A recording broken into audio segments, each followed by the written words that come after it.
Hello everyone! Welcome back to my channel. It's me again, Lency Lam. Good morning sa inyo lahat. Have a nice day. Have a positive day ahead. Kumusta naman kayo dyan? O diba? Maganda ngayon ang ating araw. Basta every day is a blessing. Eka nga. Kaya nga dapat natin i-manifest yan na every day sa kanagising natin magiging positive ang mga thoughts natin in life. Para naman na positive din ang pasok ng blessing sa atin. At saka ano yan, yung basta positive look mo sa buhay. Magagandang mga blessing at saka magaganda talaga yung effect sa buhay mo. Basta pagising mo sa umaga is a positive look ang i-manifest mo. Alam nyo guys, may i-share din ako sa inyo na alam nyo, depende rin yan sa atin kung ano ang minimanifest natin at saka kung ano ang inside natin. Kasi alam mo, kung iniisip mo lang na always negative, talagang mapapanegative ka.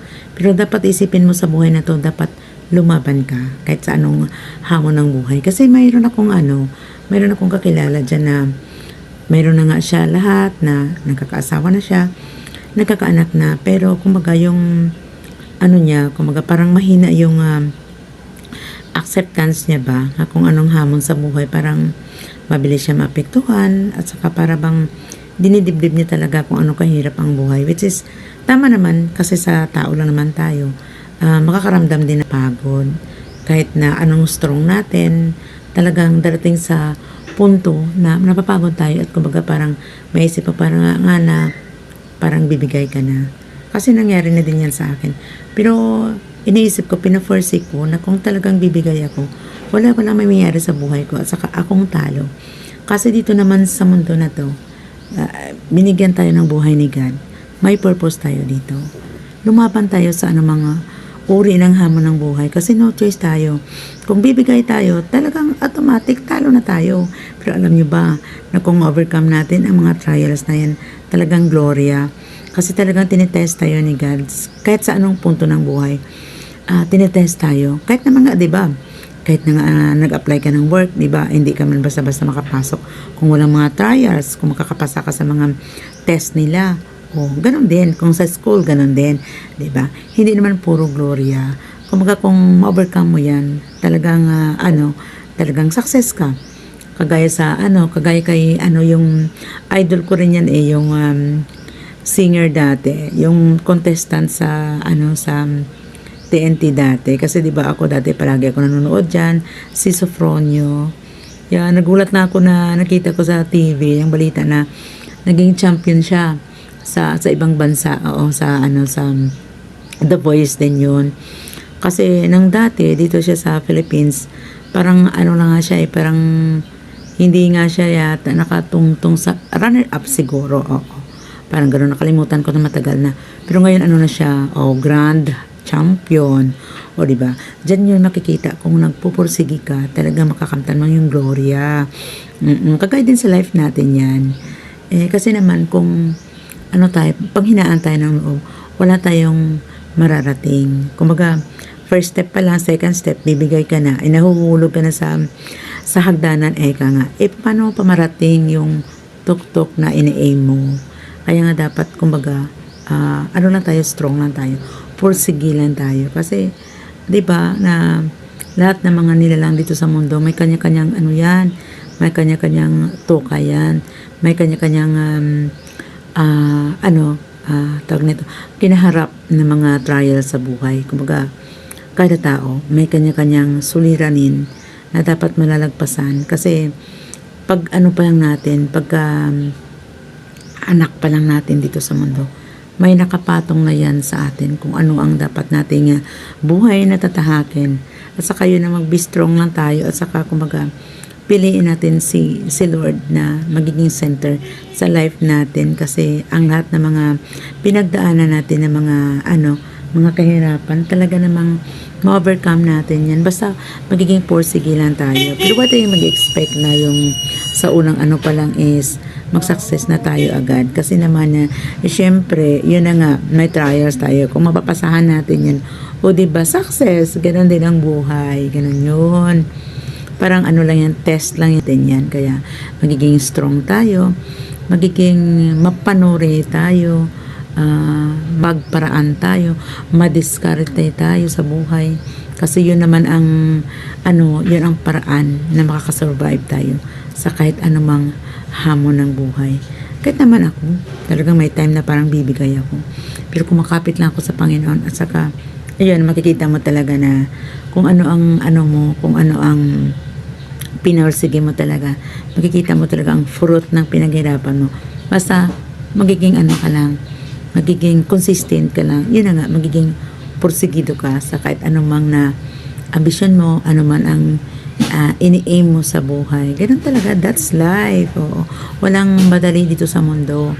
At saka, isipin na lang natin na lang tayo dito. There is no permanent in this world. Kung ba yung mga squatters lang tayo dito sa mundo. Kaya, kung ano man ang meron dito, anuhan na lang natin yan. Kumbaga, go with the flow na lang tayo. Pero magiging fighter tayo sa anumang hamon ng buhay. Kasi kumbaga may mga family din tayo at saka tayo naman, kumbaga, like for example, mga advocates ba? Alam nyo guys, i-reveal ko na sa inyo, I am a PWD, I am a person with disability, I am an orthopedic impairment. Hindi ko makakalakad, nag-wheelchair lang po ako. Pero kumbaga lahat ng mga ability, kumbaga yung mga talento na pinapasalamatan ko yan at nagiging positive thinker ako at saka hindi ako burden sa family ko, kumbaga.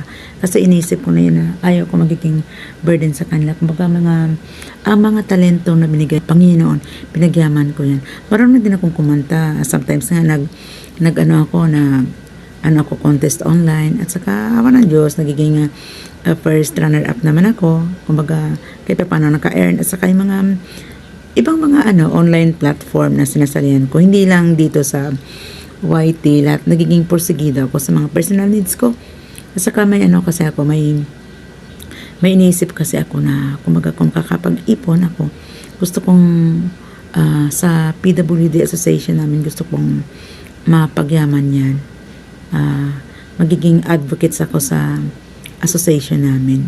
Advocates namin na may paglaban ng aming rights at saka yung mga magiging positive thinker kami at saka magiging blessings kami sa family at hindi kami magiging burden. Gusto ko yan sa kanila. Gusto ko yan na sa kanila, ipapakita sa kanila at ipapa-implant sa mind nila na kahit PWD kami, hindi kami magiging pasanin sa family. Gusto ko yan na sa ibang mga mga bata pa na mga persons with disability. Gusto ko yan na sa kanila, i-implement sa kanila na hindi pa pwede na may mga kapansanan tayo, magiging magiging pabigat sa family. No. Meron pa nga kami pa nga minsan ang makakapagbigay ng help sa family, kumbaga makakapagbigay ng mga resources, oo. Kaya yun ang gusto ko mangyari din na kumbaga sa mga association namin, ina-advocate ko yan ang mga rights namin na ayaw ko rin na abuse ba, ayaw ko yan kasi alam ko ang mga rights namin. Kaya gusto ko yan na mangyayari na bigyan ng strength, lakas ng loob ang mga kagaya ko. At saka gusto ko ma-inspire sila, mabigyan sila ng inspirasyon. At kumbaga ako kasi empowered na rin ako sa namin sa association. Kaya gusto ko yan na ma-share din sa kapwa ko PWD na mag-improve sa buhay, magsusumikap ka. Madaming paraan. Saka dapat madiskarte ka lang, dapat creative ka, mga ganun. Kaya nga, ayun, ginawa ko rin tong YouTube channel ko kasi gusto ko rin na makakapag-inspire sa mga tao, 'di ba? Yung mga vlogs ko, hindi nyo alam na isa akong PWD. Kaya nga gusto ko rin makabigay ako ng inspiration sa kanila at ma-share ko sa kanila ang aking positive thoughts na ihawa ko sa kanila ang aking positive mind. Gusto ko rin ma-share yan sa kanila sa mga tao na mahihina yan din ang loob parehas lang tayo. Lahat tayo, napagdaanan natin yan na napanghinaan tayo ng loob. Kahit ano tayo ka-strong. Kasi we accept the reality. We are all humans. Oo. Kaya may time talaga kahit ano natin ka talino, kahit ano natin ka madiskarte sa buhay, kahit ano natin ka strong, dumadating sa punto na talagang parang humihina ang loob natin, gusto natin bumigay. Pag ganyan na ang status natin, magtingala tayo sa taas, tatawagin natin siya. Kasi yan naman ang bibigay sa atin ng lakas, nagbibigay sa atin ng inspirasyon, yan ang Panginoon. Kasi alam niyo guys, si Taning, alam niya pag kung saan na tayo nanghihina, dyan sa sulsulang sulsul, sutulera yan eh. Kaya sabi ko, hindi na uso yung Marites, Marisol na lang. Uso ngayon. Sol Marisol, Solera. Yun, dyan talaga yan, lalabas si Taning. Susulan ka niya na, ayan, hindi mo kaya lahat. Kaya, be strong. Kaya, kung sa kanyang point na nangingina tayo, tawagin mo lang ang Panginoon. Kasi lalayas na yan ang Solera at Solera sa buhay natin. Yan si Taning. Kaya nga, kasi napagdaanan ko na niya, just imagine at my status ngayon, ganitong age ko madami na akong pinagdaanan. Pero I'm still here fighting for the battle. Ang iba yan, hindi nila alam. But ako naman yung sa sarili ko, naisip ko, kaya ko yan. Basta, dyan lang si God sa ating buhay, sa ating puso, sa ating isipan. Yan talaga. Yung mga nababanggit ko ito na ngayon sa aking vlog na lumalabas sa bibig ko, hindi ko akalain na kusa lang yan lumalabas. Yan ang mga ideas na yan i-share ko sa inyo. Yan si God yan ang nag-dictate sa akin. Because hindi ko pinapayagan si Taning na mag-dictate sa buhay ko. Na kahit kunting kunting chance na mamalagi siya sa buhay ko. Ayaw ko ng ganun kasi wala siyang mabibigay sa atin na maganda. Kaya always think positive. Kaya dyan rin ako na ninindigan sa aking linya na yan. Habang may buhay, may pag-asa. Oo. Kasi behind the dark clouds, the sun is still shining. O, diba? Fight lang. O, mindset, mga best. Okay, alright. It's me again, Lency Love. Tangkilikin nyo ang aking munting channel. Okay, see you again my next vlog. Bye-bye for now. I love you.